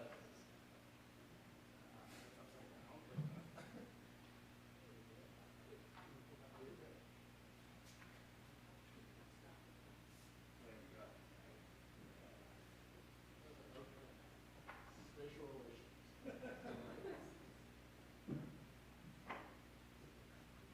Yes, you all stand up.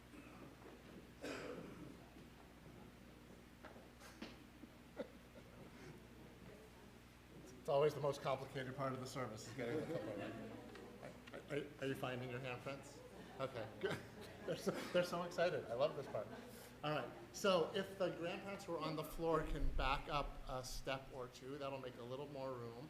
Confirmands, I'm going to ask you to move down 1 step so that you're really underneath it. There you go. Perfect. Okay. Thousands of years ago, our ancestors stood at the foot of Mount Sinai and said to God, Na'aseh v'nishma, we will do and we will hear. They made a commitment to live a Jewish life, to find their place among the Jewish people, and to struggle with the complex issues facing Jews of their generation. Today, you, the confirmation class of Temple Chayei Shalom, make this same commitment.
On this day, we relive our history.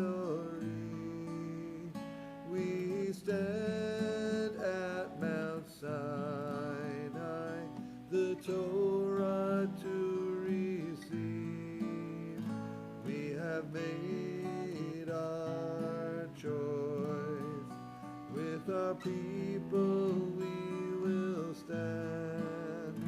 Like Naomi and Ruth, we go forward hand in hand. Amech, Ami, Ve'lo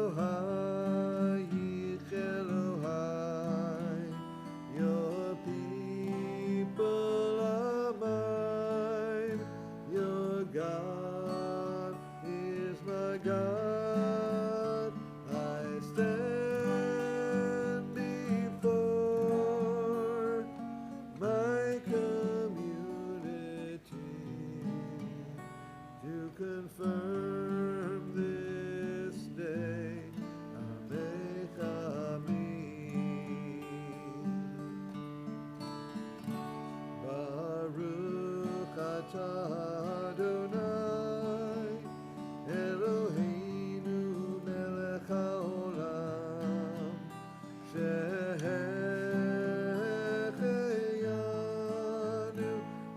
וקיימנו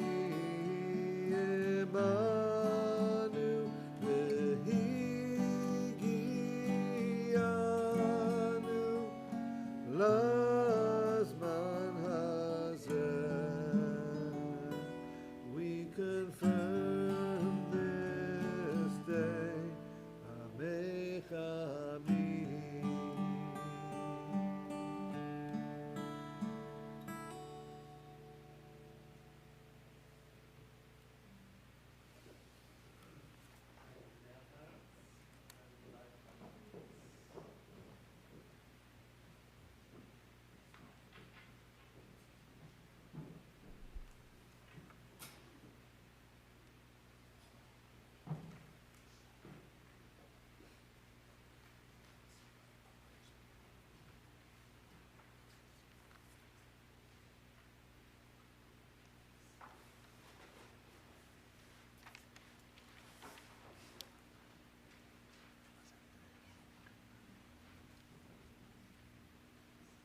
If you always assume the person sitting next to you is the Messiah, waiting for some simple human kindness, you will soon come to weigh your words and watch your hands. And if he chooses not to be revealed in your time, it will not matter. Please rise for Elena.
Life, that's what it's all about, not death. The Kaddish speaks of the importance, the essence, the contribution, the sanctity of life. It never mentions death. So why do some people cry when Kaddish is recited? When I say Kaddish, I think, I remember, I become a part of the past from whence I came. I recall loved ones who can't be here, and I say it for them, and hope they hear me, and they smile, seeing who I have become and who I am.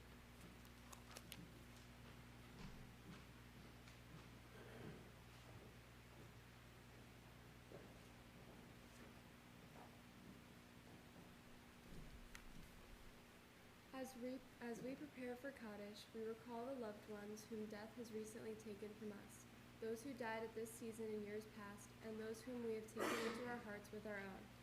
Tonight, our congregational family especially remembers Ralph Goldberg, father of Hannah Thomas, for whom we are still in the first 30 days of mourning. If you are remembering someone this evening, we invite you to say that person's name aloud at this time.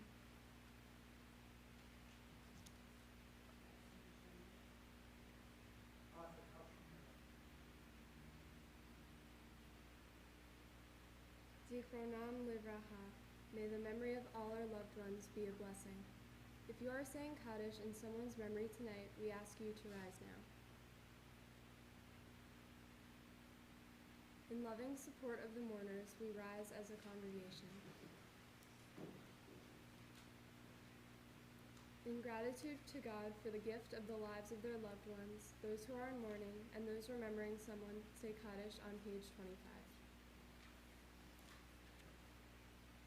Yitkara v'yitkadosh shmei Rabbah, v'yalma divra kirute, v'yamrit mahute, v'chayechom uvyomechom, u'heidecho Yisrael, ba'agala u'vizman kariv, v'imru amen.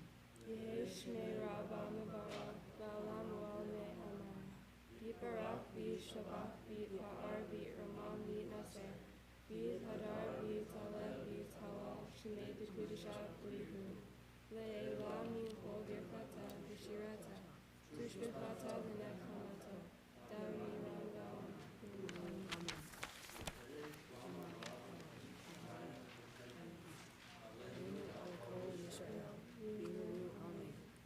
Shalom v'imrav, u'yaseh shalom, aleinu ve'al kol Yisrael, v'imru, amen.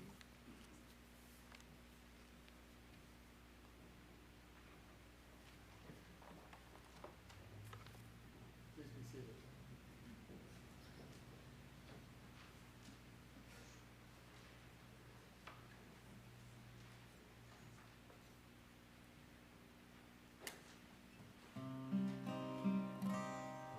Oseh shalom bimromav,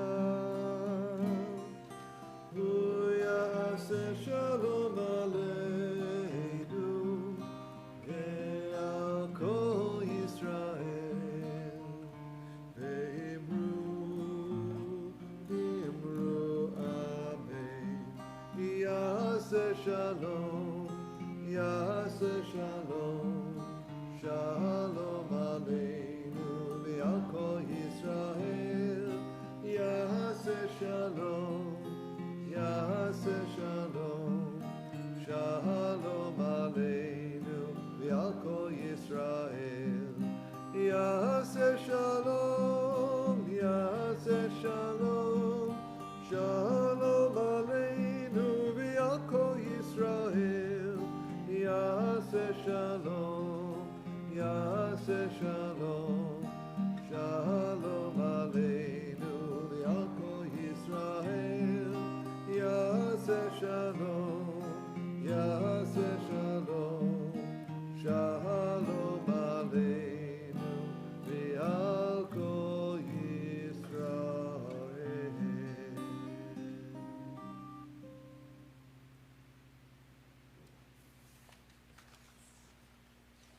It's my pleasure now to call on the president of our congregation, Craig Barger, to offer his congratulations and greetings tonight.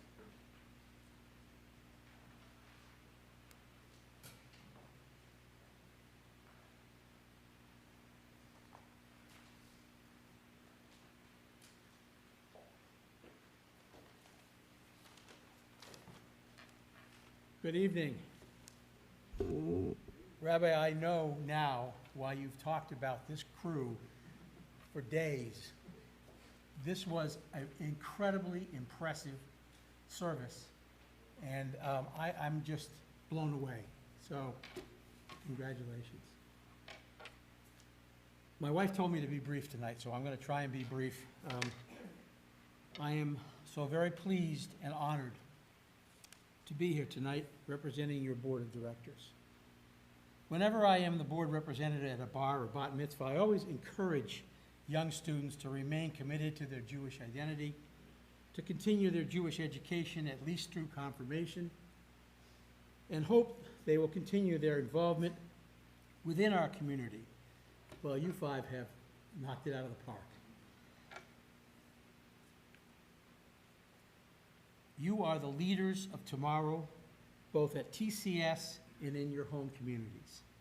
Your parents are invested in TCS, and I applaud them for their involvement and for their support of our community and their support of you. I sincerely hope that you will assume leadership roles here at TCS over the next 2 years. I hope that you will carry your Jewish identity proudly as you move on to college or the work world. I thank you for allowing me to be a part of your confirmation celebration. I wish you much success over the next 2 years here and on whatever path you choose after high school. Mazel tov.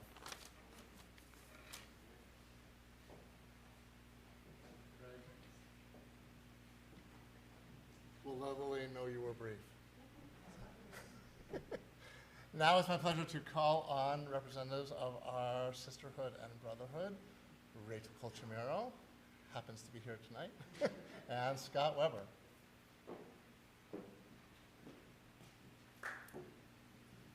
We'll also be brief.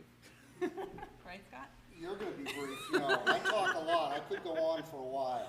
No, No, I just want to say it really was so impressive, and on behalf of the sisterhood, we just want to congratulate you on a really amazing accomplishment. But also, as a parent of one of you, I know this is a lot of commitment, and I know how many other competing demands you have, and how many other things that you need to pay attention to in your lives as a sophomore in high school. And so, it's really impressive that you took the time and dedication to do this. I know it makes all of us very proud. So thank you so much. So on behalf of the sisterhood, we have a little something for you. You want to go first, and then? Yeah, well, Okay. you know, the Brotherhood is thrilled to be able to come to this every year and you know, enjoy this service. But, you know, Rabbi Carr said a few things about how impressed he was at what you guys pulled off today, and we just heard from Craig Barger. I got to tell you, it really unbelievable. And to do it at this age and understanding how much your lives are changing, and you're in school, and I'm sure you have things going on in the community, and you're doing extracurricular activities, and to put in the work and to be able to come up here in front of your peers, in front of the congregation, and so eloquently be able to read Torah and to share the stories that you shared with us, and be able to lead this service is really unbelievable. And I don't know if you think it's a big deal or not, but it's a big deal, okay?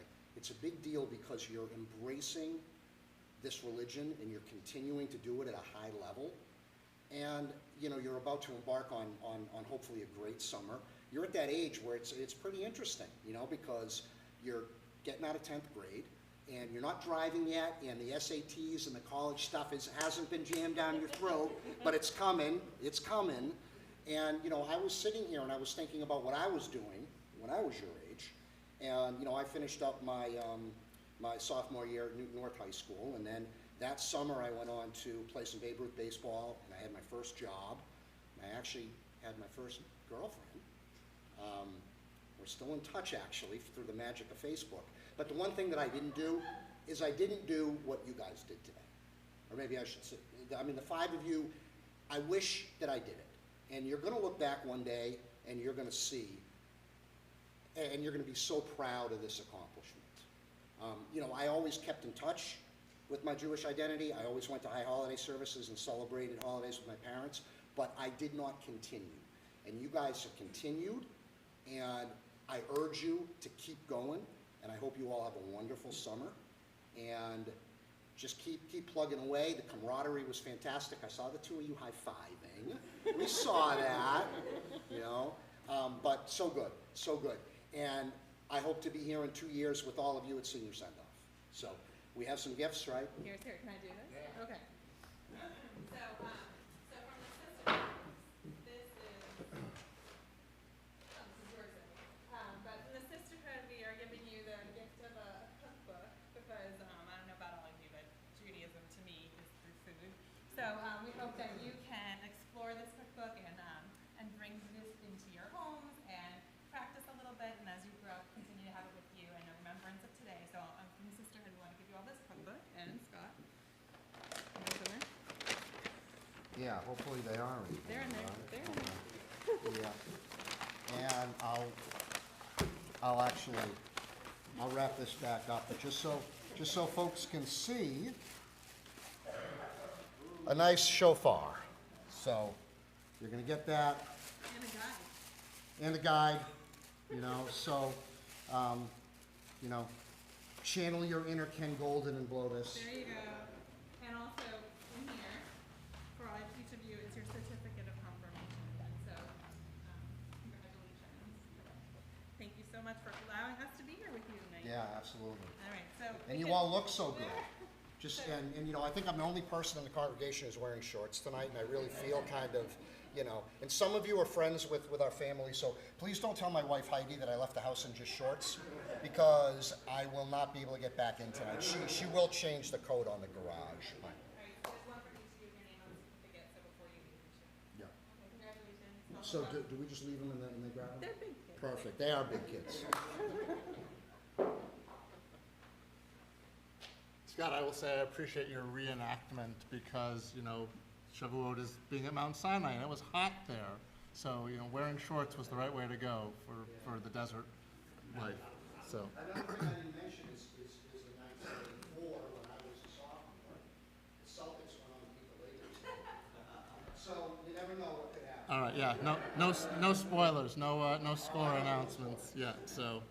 But for those of you who might be interested in the game, we are getting close to the end of the service. So, in just a few moments, we're gonna conclude with our closing song, and then Kiddush and Motzi. After Motzi, I'm gonna ask the congregation please to stay in your seats for just a moment. I promised the confirmands first dibs on the oneg in the multipurpose room, so they're gonna be able to get out first. Speaking of which, I want to thank the confirmation class parents for providing the oneg tonight, and guests. I think some guests brought some stuff also. So thank you to everybody who brought for the oneg tonight. I really also want to thank David Rothberg. I guess I lied a little bit at the start of the service. I said that we would get to sit off to the side and just let things happen, and of course David doesn't do that. David accompanies and leads along with the students. So thank you for all your guidance during the year.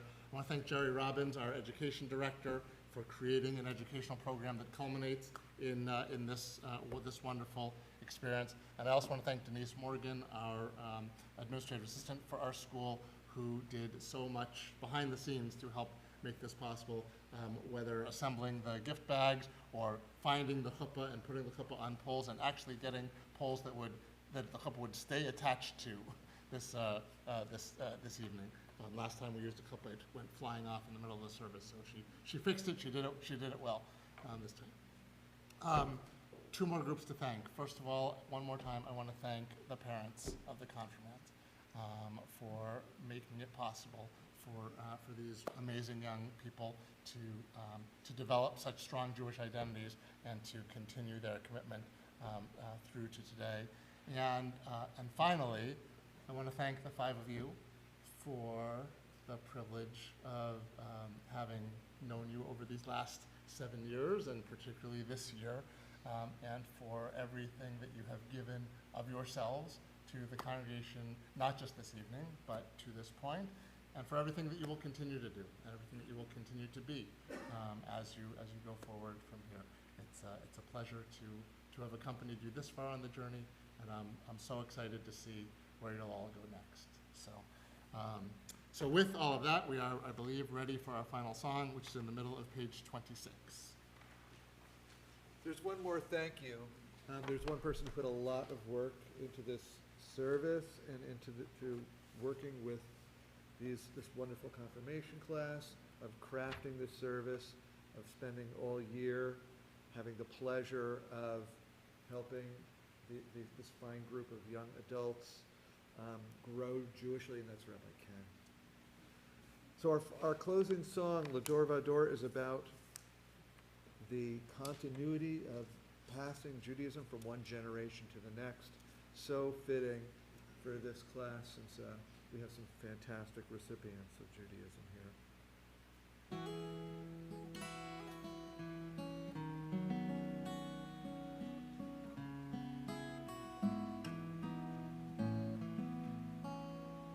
We are gifts and we are blessings. We are history in song.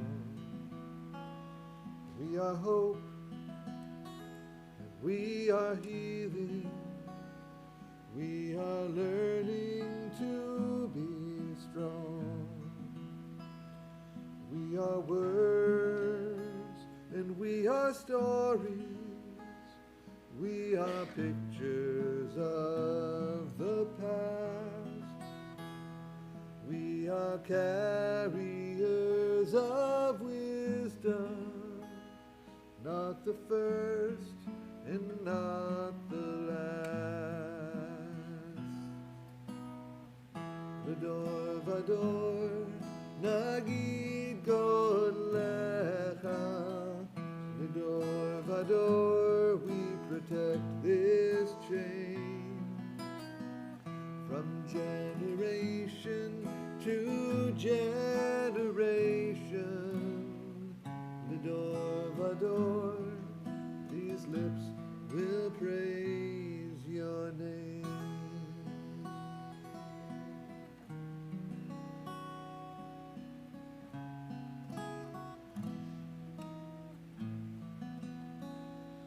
Looking back on the journey that we carry in our hearts, from the shadow of the mountain to the waters that would part. We are blessed and we are holy. We are children of your way, and the words that bring us meaning, we will have the strength to say. Vador, vador, nagid golecha. Vador, vador, we protect this chain. From generation to generation, Vador, vador, these lips will praise your name.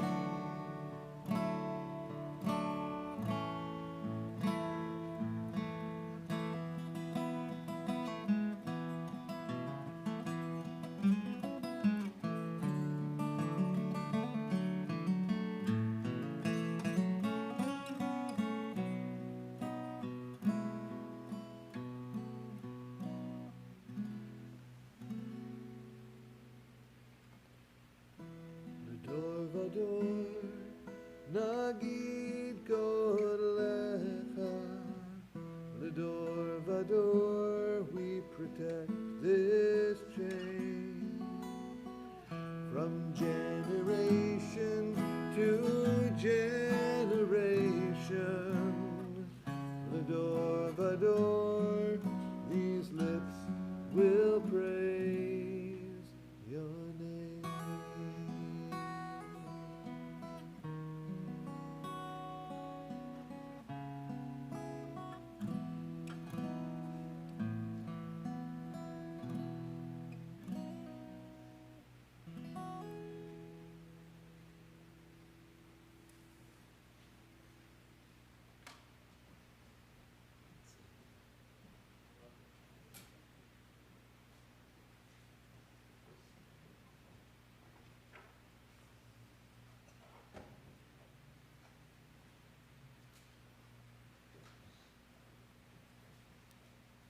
Please join me for Kiddush, as it is Chag, Shavuot, and not Shabbat. So the words and the tune are both a bit different from what we're most used to. So feel free to sing along, but be aware of that. Baruch atah Adonai Eloheinu melech haolam, borei peri hagafen. Baruch atah Adonai Eloheinu melech haolam, אשר בחר בנו מכל העם, ורוממנו מכל לשון, וקידשנו במצוותיו. ותיתן לנו אדוני אלוהינו, באהבה מועדים לשמחה, חגים וזמנים לששון. את יום חג השבועות הזה, זמן מתן תורתנו, מקרא קודש, זכר ליציאת מצרים. כי בנו בחרת, ואותנו קידשת, מכל העמים, ומועדי קודשך, בשמחה ובששון, הנחלתנו. ברוך אתה אדוני, מקדש ישראל והזמנים. ברוך אתה אדוני, אלוהינו מלך העולם, שהחיינו וקיימנו והגיענו לזמן הזה.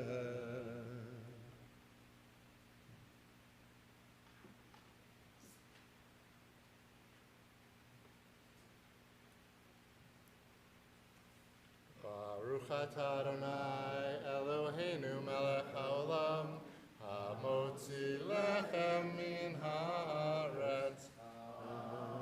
Amen. Mazel tov, Chag Sameach. Just a reminder to check the last page of the booklet for the students, the class I Am a Jew philosophy. Mazel tov, everybody. Mazel tov.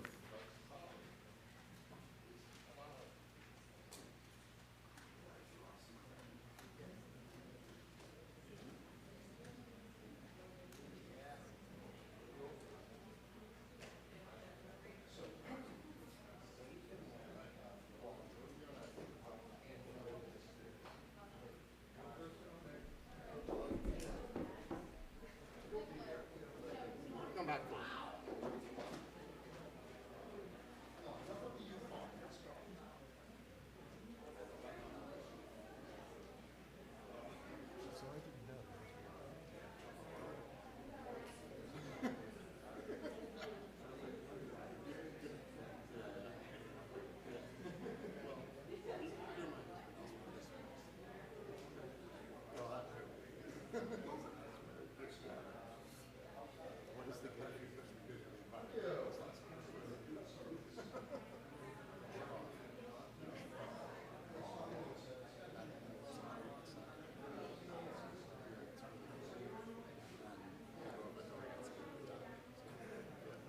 That's just